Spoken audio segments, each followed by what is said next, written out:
Bill Stoodley is a fifth-generation funeral director. I'm the fifth at our funeral home in Belleville, and I came here in April of '79. It all started for their family with his great-great-grandfather. My great-great-grandfather was a furniture maker, and they were pre-Civil War, and then they evolved from making furniture to making coffins to undertaking the ceremonies for burying the deceased, whether they were soldiers that were killed in the Civil War or area residents. And for him, it started while literally growing up on the job.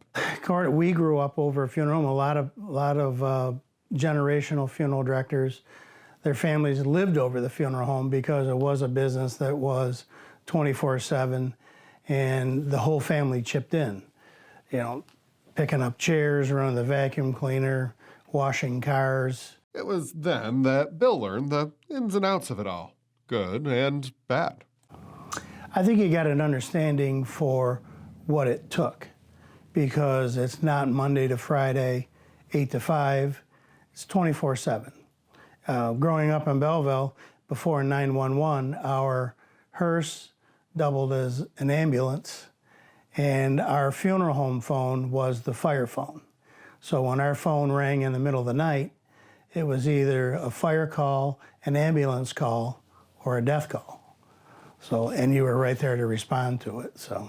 The hearse has been slightly updated. So back in the day, folks kind of said, I'm never gonna be able to take a ride in a Cadillac until after I'm gone because they're so expensive. So Cadillac decided to run with that, and now you guys have to. That's right, and that's why we invest in it. That's kind of always the showpiece, obviously, and we upgrade typically every 3 years.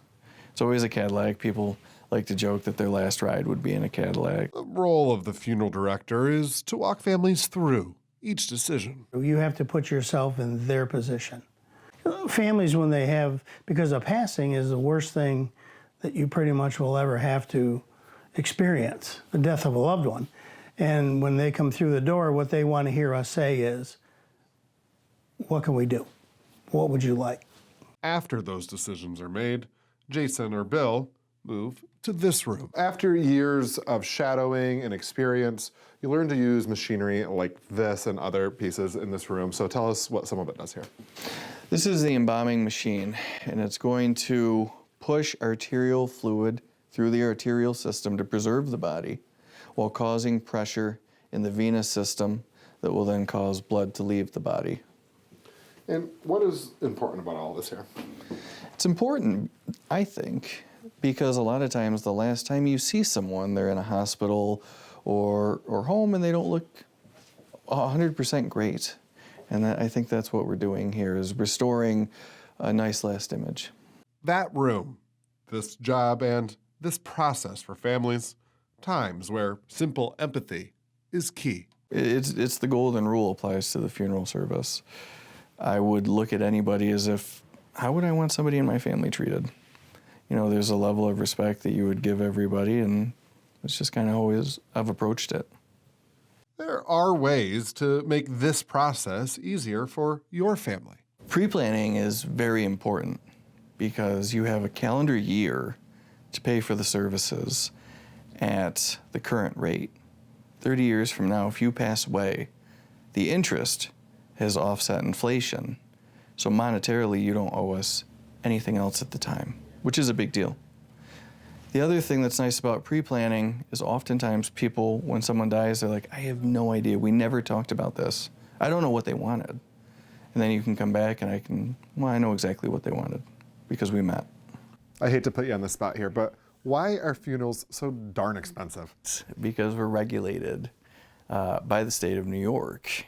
And even if you're going to be cremated and not use any of our services, we still have to provide a viewing room. We still have to have a hearse.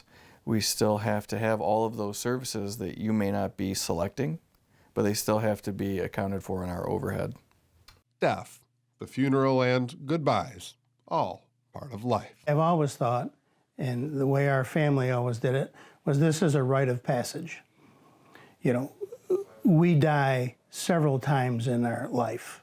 We go from childhood to adolescent, from adolescent to teenager. So every stage in your life, you leave that other life behind. When you come out of college, now it's like, well, now I got to be a grown-up, and then you get married. So as you move to the next step, that life you had is gone.